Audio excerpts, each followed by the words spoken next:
La palabra de Dios siempre evoca un pasado, como el del Éxodo 17 que vamos a leer ahorita, donde el pueblo teme morir de sed. Y Dios muestra su autoridad sobre la naturaleza, el elemento más seco en la naturaleza que es la piedra, y saca ríos de agua de ahí. Esta palabra de Dios, proferido en el pasado, es traído al presente para provocar de nuevo cambios en un pueblo rebelde, en una situación particular que trata el salmista en Salmo 78, que también vamos a leer y se refiere a esa cuestión del agua en la roca. Luego, muchos años más tarde, en otro presente, surge de la pluma del apóstol Pablo una exhortación a sus feligreses que necesitan prestar atención a las palabras de la boca de Dios también para obedecerle. En su momento presente, desde una cárcel, Pablo trae a colación esa necesidad de obediencia y vuelven a estar juntos a la luz de esa maravillosa oración que vamos a leer en Filipenses.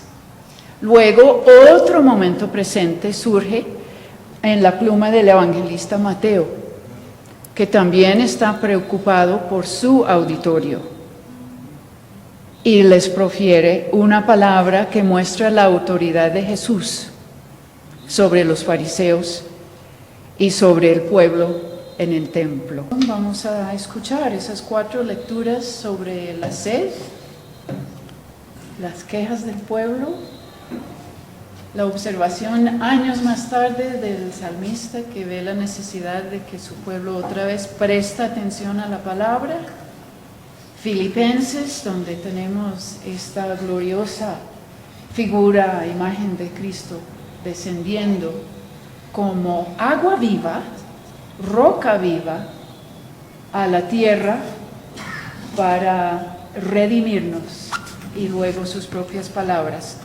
en Mateo, las cuales José profundizaría para nosotros en la predicación. Bueno, buenas tardes.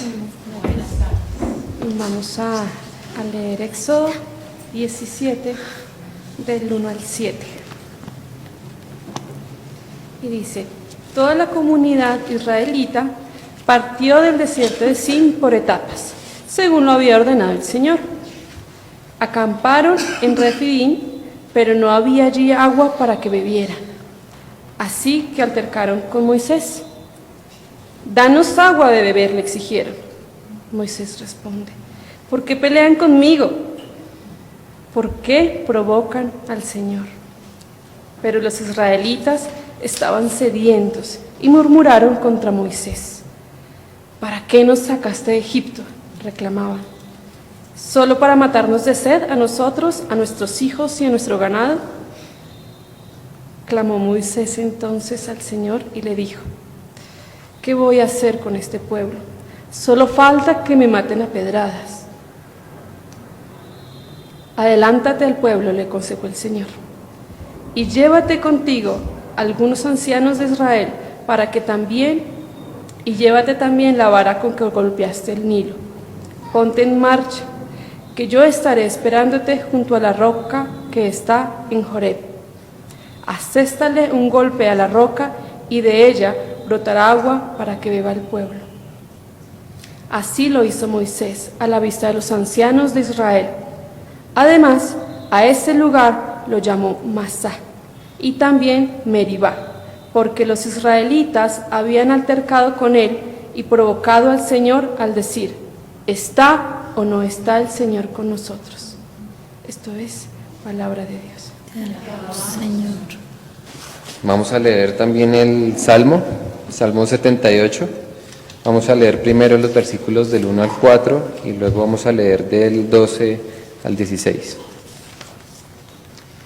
Pueblo mío, atiende a mi enseñanza, presta oído a las palabras de mi boca. Mis labios pronunciarán parábolas y evocarán misterios de antaño, cosas que hemos oído y conocido y que nuestros padres nos han contado. No las esconderemos de sus descendientes. Hablaremos a la generación venidera del poder del Señor y de sus proezas y de las maravillas que ha realizado. Pasamos al versículo 12. Los milagros que hizo a la vista de sus padres en la tierra de Egipto, en la región de Zoán, partió el mar en dos para que ellos lo cruzaran, mientras mantenía las aguas firmes como un muro. De día los guió con una nube y toda la noche con la luz del fuego. En el desierto partió en dos las rocas y les dio a beber torrentes de aguas. Hizo que brotaran arroyos de la peña y que las aguas fluyeran como ríos. Esta es palabra de Dios. Vamos a Filipenses, el capítulo 2, vamos a leer de los versículos del 1 al 13. Por tanto, si hay algún aliento en Cristo, si hay algún incentivo en el amor, si hay alguna comunión en el Espíritu, si hay algún afecto profundo y alguna compasión, completad mi gozo a fin de que penséis de la misma manera, teniendo el mismo amor, unánimes, pensando en una misma cosa. No hagáis nada por rivalidad ni por vanagloria, sino estimad humildemente a los demás como superiores a vosotros mismos, no considerando cada cual solamente los intereses propios, sino considerando cada uno también los intereses de los demás. Haya en vosotros esta manera de pensar que hubo también en Cristo Jesús. Existiendo en forma de Dios, Él no consideró el ser igual a Dios como algo a que aferrarse, sino que se despojó a sí mismo, tomando forma de siervo, haciéndose semejante a los hombres y hallándose en condición de hombre, se humilló a sí mismo, haciéndose obediente hasta la muerte y muerte de cruz. Por lo cual también Dios lo exaltó hasta lo sumo y le otorgó el nombre que es sobre todo nombre, para que en el nombre de Jesús toda rodilla se doble, de las que están en los cielos, en la tierra y debajo de la tierra, y toda lengua confiese para gloria de Dios Padre que Jesucristo es el Señor. De modo que, amados míos, así como habéis obedecido siempre, no solo cuando yo estaba presente, sino mucho más ahora en mi ausencia, ocupaos en vuestra salvación, con temor y temblor, porque Dios es el que produce en vosotros tanto el querer como el hacer para cumplir su buena voluntad. Esta es palabra de Dios. Buenas tardes. El texto de Mateo, capítulo 21, versos 23 al 32. Jesús está en ese momento enseñando en el templo y dice precisamente la narración. Jesús había entrado al templo y estaba enseñando, cuando los sumos sacerdotes y las autoridades judías fueron a su encuentro para preguntarle: ¿con qué derecho haces todas estas cosas? ¿Quién te lo ha encargado? Jesús les contestó: yo también les voy a hacer a ustedes una pregunta. Si me la contestan, yo también les diré con qué autoridad hago todo esto. Háblenme del bautismo que daba Juan. En ese asunto, ¿de dónde venía? ¿De Dios o de los hombres? Ellos reflexionaron. si decimos que ese asunto venía de Dios, Él lo replicará. Entonces, ¿por qué no le creyeron? Y si decimos que era cosa de hombres, cuidado con el pueblo, pues todos consideran a Juan como un profeta. Entonces contestaron a Jesús: no sabemos. Y Jesús les replicó: pues yo tampoco les diré con qué autoridad.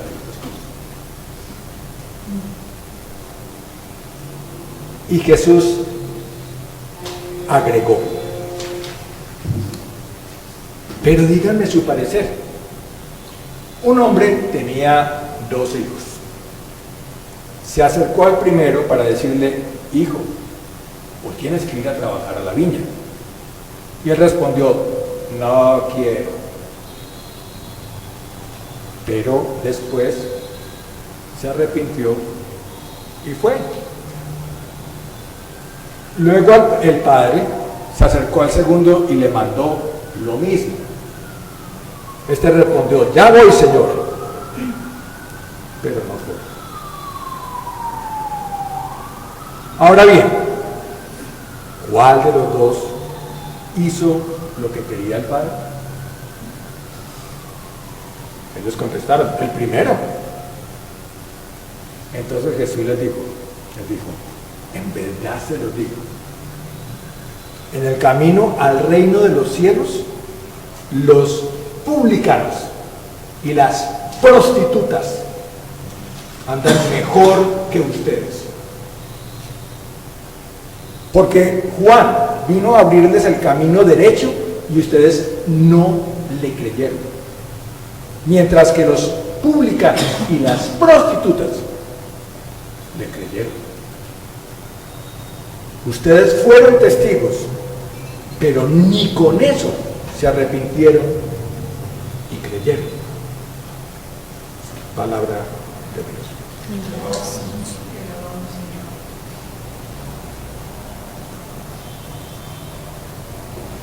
Es un texto fascinante porque pareciera tener como varios temas.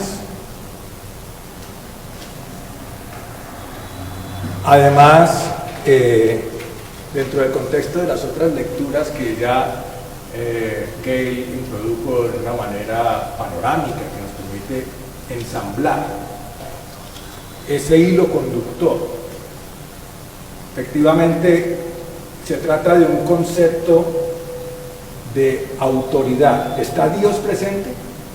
¿Es en nombre de Dios que se hacen estas cosas? En el desierto, la tentación precisamente la resume así, el texto al final. ¿Están ustedes poniendo en duda de que Dios está presente aquí, en el llamado que les está haciendo Moisés, en todo su accionar, en ese conducirlos por el desierto? ¿Todavía lo están dudando? Aquí hay una cuestión de credenciales. ¿En nombre de quién están pasando y se están haciendo estas cosas? ¿Quién tiene el derecho? Y nuevamente aquí Jesús es cuestionado por las autoridades porque es que se atrevió a meterse en el templo. Es decir, es como si yo tratara de meterme a ponderar sobre leyes en el Congreso de la República. ¿Quién es? Muéstreme a ver sus credenciales para decir, ¿tiene derecho a estar aquí en el pleno templo de Jerusalén? Hablando, enseñando cosas que corresponde a los sacerdotes.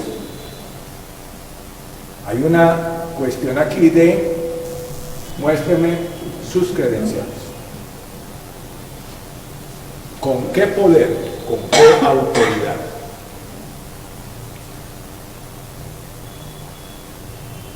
Y ese es el tema del día de hoy. Lo he titulado Poder, Querer y Hacer.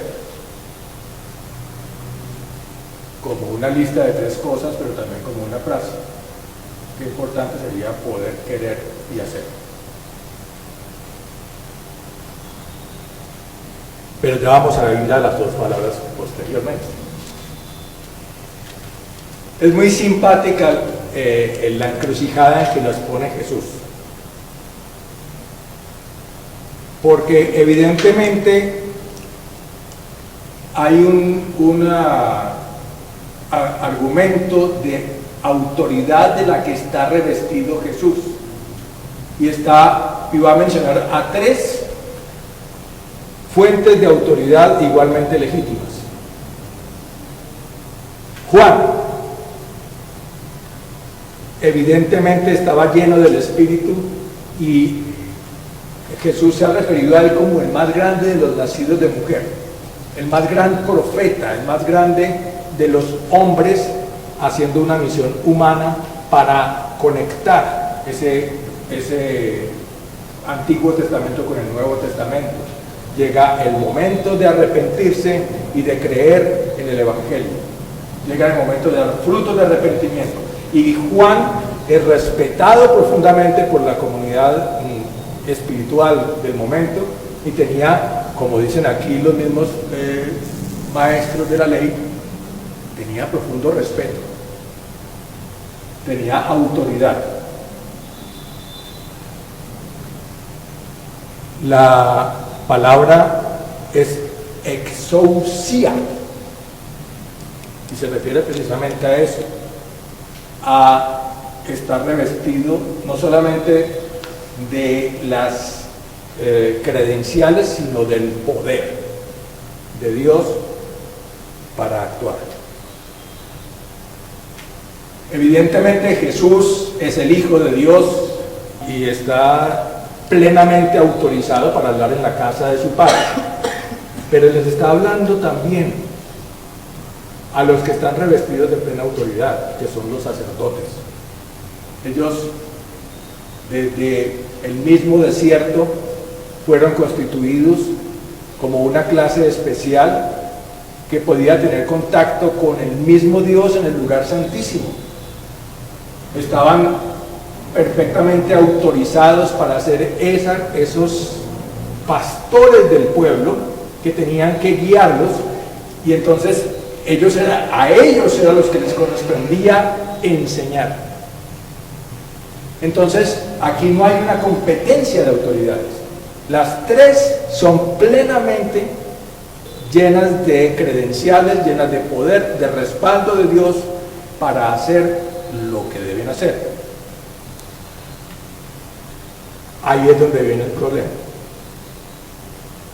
Una cosa es tener la autoridad y otra cosa es usarla correctamente. Y por eso Jesús nos pone en esa encrucijada. Si el problema es de credenciales, dígame usted quién es el que autorizó a Juan el Bautista para que resolvamos este asuntico. Ellos, conscientes de que estaban dando la espalda no solo a Jesús en este momento, lo estaban cuestionando y como que dice, quite chino de acá que usted no pertenece, sino que también habían ignorado a Juan el Bautista, a los que les correspondía responder a ese llamado del Señor, al arrepentimiento, a los primeros que tenían que haber sido ejemplos, los que se tenían que haber bautizado de primeros, los que tenían que haber mostrado frutos de arrepentimiento, pues eran los sacerdotes, los pastores del pueblo. Y entonces, claro, cuando ya se ven confrontados en el templo delante de todo el mundo, seguidores de Juan, Jesús y toda la clase sacerdotal, pues esa respuesta les quedaba muy difícil darla, porque cualquiera que dieran iba a dejar en evidencia su negligencia. ¿De dónde viene entonces la posibilidad de que la autoridad sea legítima? Jesús entonces les contesta, mire, no les contesto, pero sí les contesto. Con esa parábola del papá y sus dos hijos. Y viene el elemento de el hijo que dice, no quiero, pero luego va. y el hijo que dice, sí quiero, va. Y viene entonces la segunda palabra de esta secuencia. Una cosa es poder, y el poder está dado no solo por el concepto de tener autoridad, sino también por el hecho de tener la capacidad. Y el segundo elemento es el querer. Y en nuestro idioma la palabra se puede tomar de dos formas diferentes. Cuando uno dice querer, generalmente se refiere a tener ganas. Sí me provoca en este momento. Pero hay otra palabra que es la que usan Filipenses, cuando dice que Dios es el que pone en ustedes el querer y el hacer. Y tiene la connotación más bien de tomar la decisión de. Y no es exactamente lo mismo. Jesús aquí habla de uno que dice, sí, papá, de una, tiene ganas. Y de otro que no tiene nada de ganas. No, papá, justo hoy teníamos paseo con los de la Universidad de Jerusalén. Vamos, la embarró, mejor dicho, la rumba se me la tiró. Otra vez a esa finca aburridora, que no da sino chamizos. Yo no, ni 5 de ganas. Pero finalmente, y no dice que le dieron ganas finalmente, no. Cambió su conducta, que es la palabra arrepentir, e hizo lo que el Padre le pidió, sin ganas. Pero lo hizo. ¿Cómo es que esto es respuesta a la anterior pregunta que le han hecho los maestros de la ley? ¿Qué tienen que ver las ganas y el hacer sin ganas con autoridad?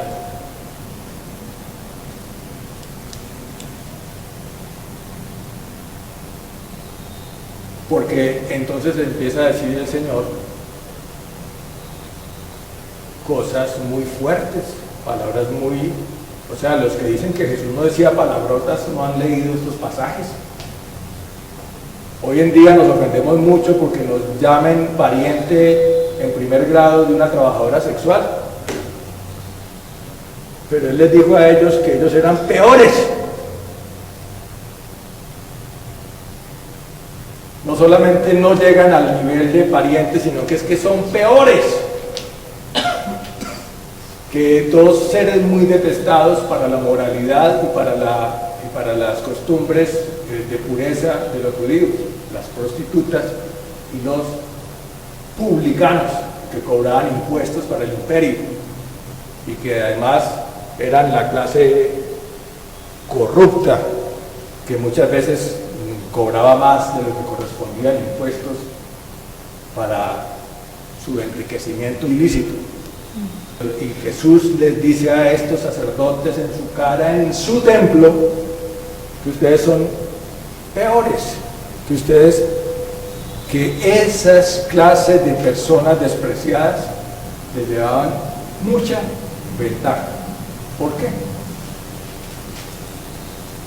Porque evidentemente estos que están en el templo, estos que se atreven a entrar al lugar santísimo,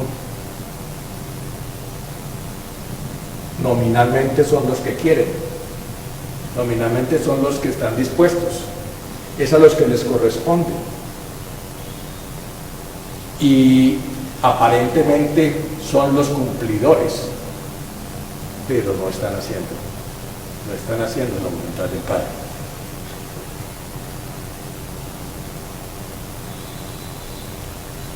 Y es ahí donde viene la tercera palabra, hacer. No se trata de que nos convirtamos entonces en prostitutas y publicanos. no porque trabajar en la DIAN o ser trabajadora sexual sea algo vil o pecaminoso, sino porque a lo que se refiere Jesús es que estas que están en la condición de ser los más despreciados tuvieron la sensibilidad, la humildad y la decisión de cambiar su destino para aceptar la invitación del reino. Y ese hacer de estas personas es lo que les convierte en seres de mayor jerarquía, de mayor autoridad en el reino que los sacerdotes, que los mismos sacerdotes. En estos tiempos estamos en nuestro país en un tiempo de mucha agitación en el terreno político por la legitimidad de la autoridad, por la jurisdicción, choques de las cortes, entonces lo que dice el Consejo de Estado y la Corte Suprema y el Consejo Superior de la Judicatura y la Procuraduría y la Fiscalía, y cada uno dice que es la autoridad competente y trata de no acatar a la otra, y es una cuestión, un mare magnum de confusión de jurisdicciones y de terrenos de autoridad. Se está hablando de reformas al Estado para evitar esos choques de cortes, esos choques de trenes que llaman, porque definitivamente cada quien siente que es el que manda. Y a la hora de exhibir pergaminos, pues cada quien dice por qué se considera la mayor fuente de autoridad inapelable. En todas esas propuestas que hay ahora de reformas al Estado y a los organismos de las cortes, etcétera, surge la idea de que haya quien juzgue a las cortes, y eso indignó profundamente al fiscal general, diciendo pues que van a hacer paro y toda la cosa, que cómo se le ocurre que nos van a juzgar a nosotros, nosotros somos los que juzgamos a todo el mundo. Pero ¿qué hacemos si hay criminales en las cortes? Nos toca juzgarlos a ellos también. ¿Qué hacemos si tenemos un espectáculo como el de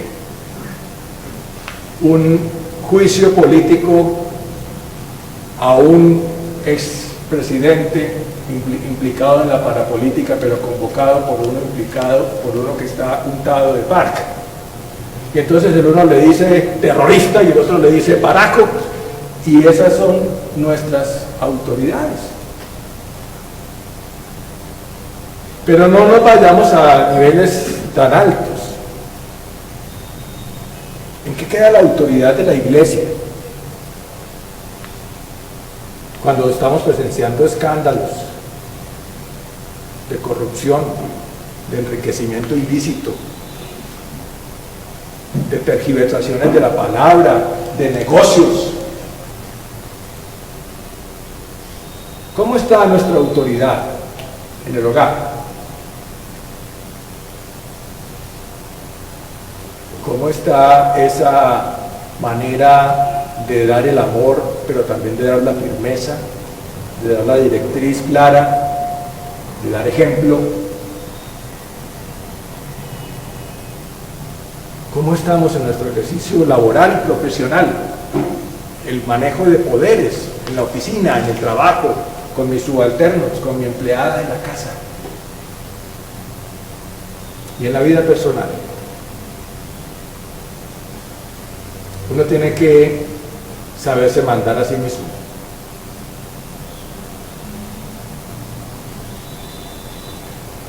Entonces decíamos que el asunto no es solamente de autoridad, sino también de capacidad para hacer lo que hay que hacer. A propósito de la frase de la semana, soy capaz.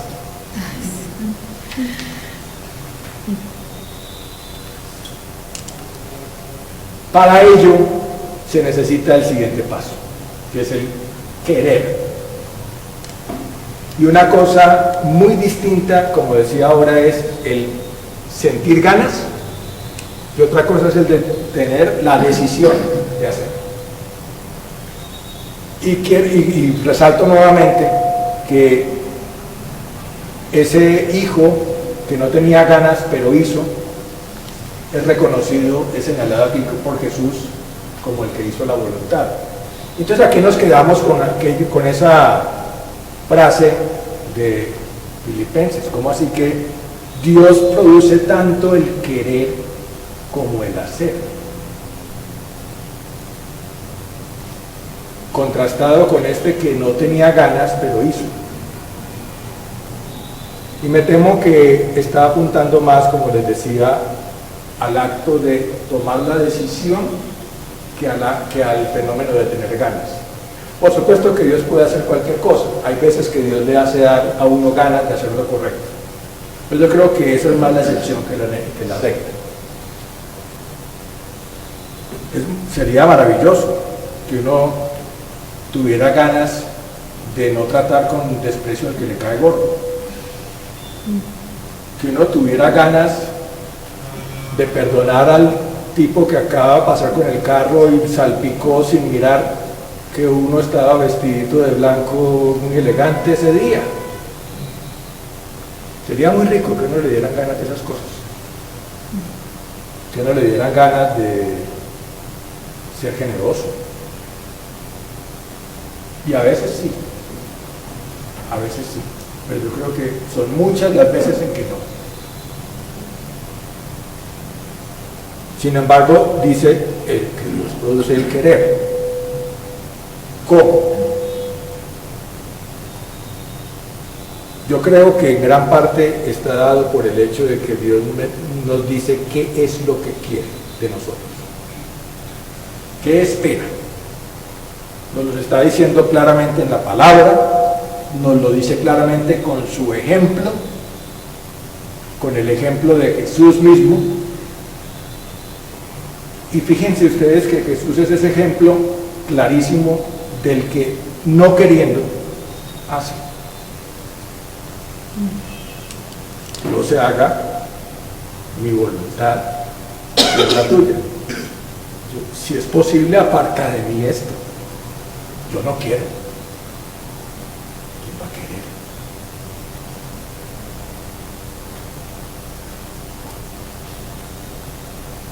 Y entonces es crucial tener claro lo que me pide el Padre, lo que el Padre espera. Toca ir a la granja, hijo. No, justo hoy. No, la granja, ¿por qué no me pone otro oficio? Yo soy bueno para las matemáticas.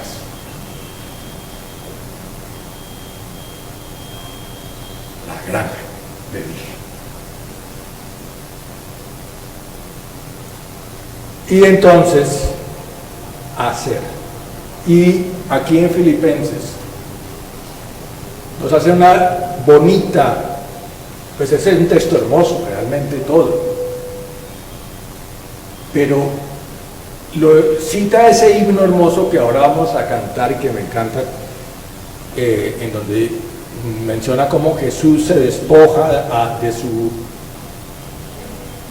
majestad como Dios para convertirse en el más humilde de los hombres, que llega a ser asesinado como lo fue. Pero lo cita para hacer una invitación. Cita toda ese maravilloso himno para decirle lo que yo quiero, a mí me gustaría. Si algo quisiera pedirles a ustedes, mis queridos filipenses, los quería particularmente como iglesia que él fundó,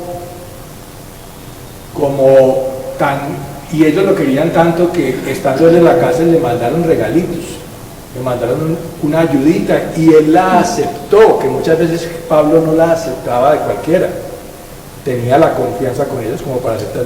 Y dice, si yo pudiera pedirles algo,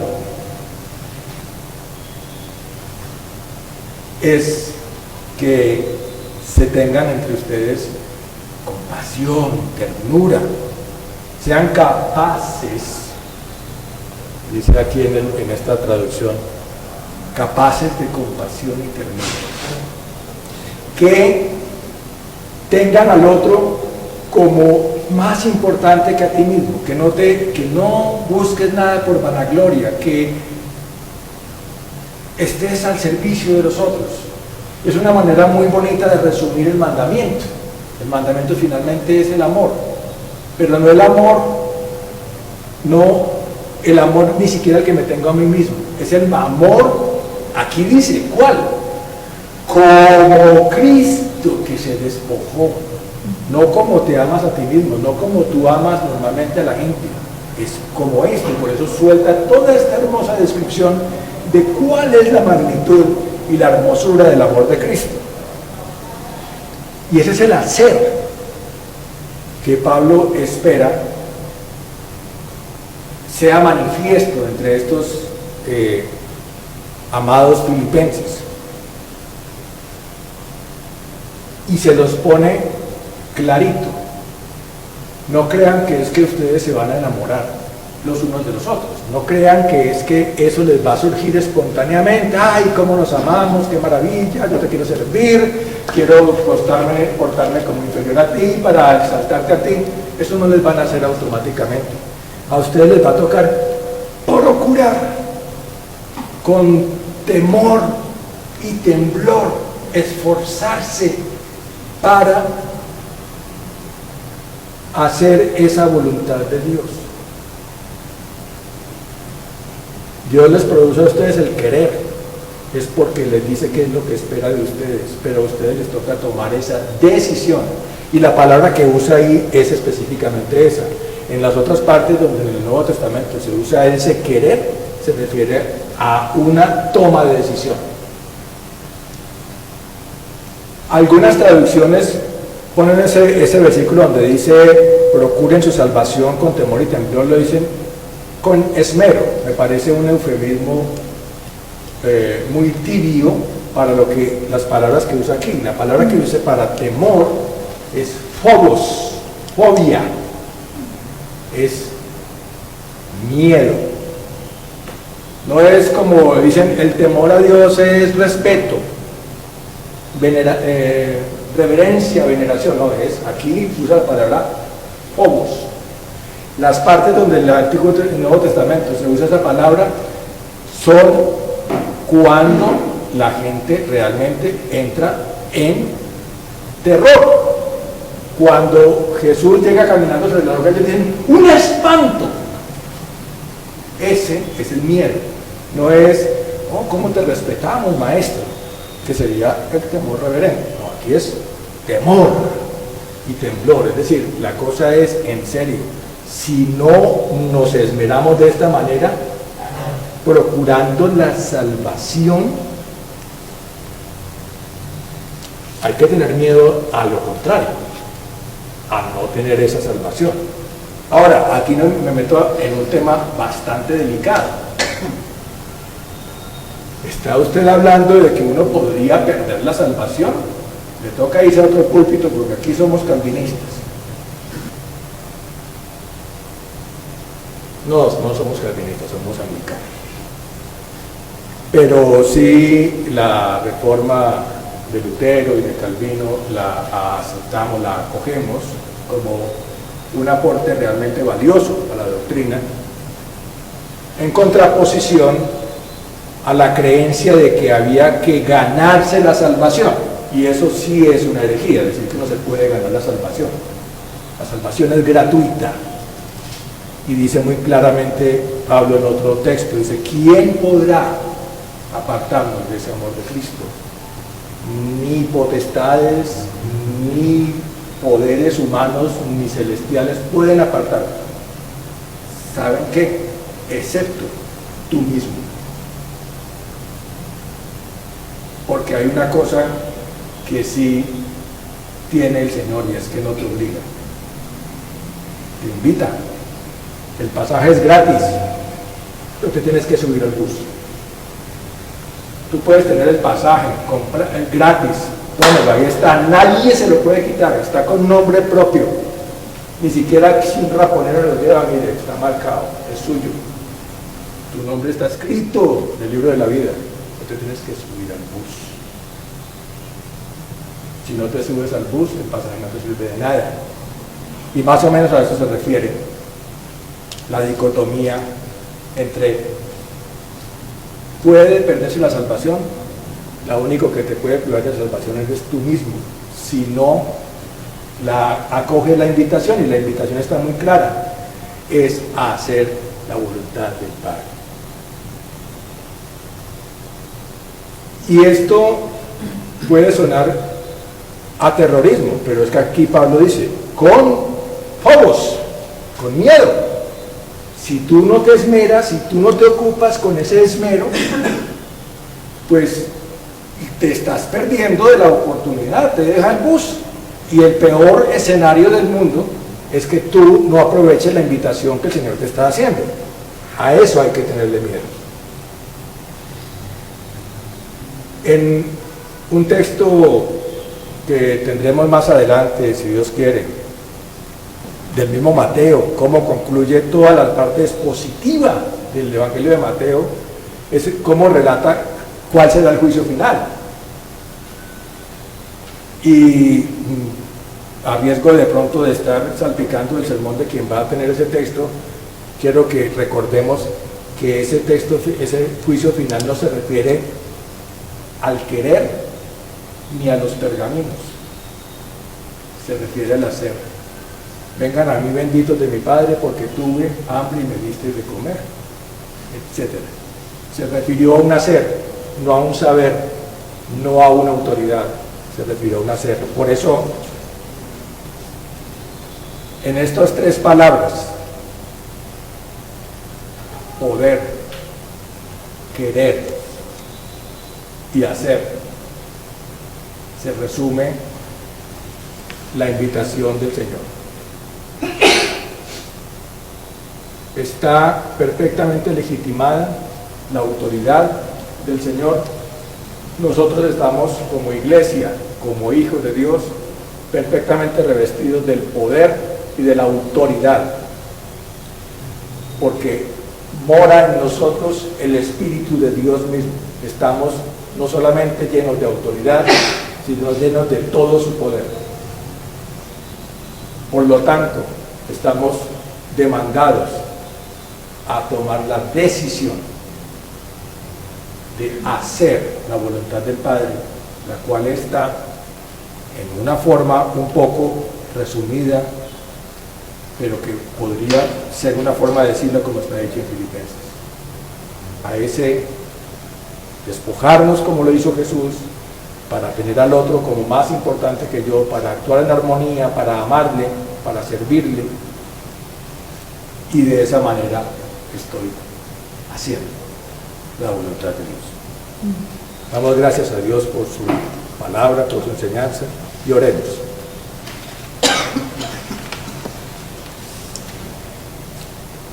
Señor, gracias por el privilegio que nos das de conocer tus enseñanzas, que son principios sencillos, pero exigentes. Nosotros reconocemos que hemos sido tercos para hacer tu voluntad, que en muchas ocasiones tenemos entusiasmo y decimos sí quiero, pero nos hemos dado cuenta que a veces no hacemos eso que decimos que queremos. Y te pedimos perdón, Señor, por eso, porque te hemos decepcionado en tantas formas. Gracias porque has derramado tu espíritu sobre cada uno de nosotros. Nos has llenado de poder y de autoridad para hacer tu voluntad, para ser felices, para amar, para servir.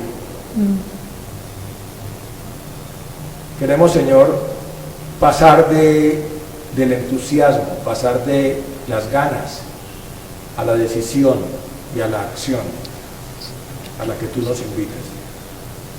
Queremos dejar de ser mediocres en obedecerte y ser más como los verdaderos arrepentidos que cambian su rumbo y te siguen con decisión, con acción. En tu nombre bendito oramos con toda reverencia.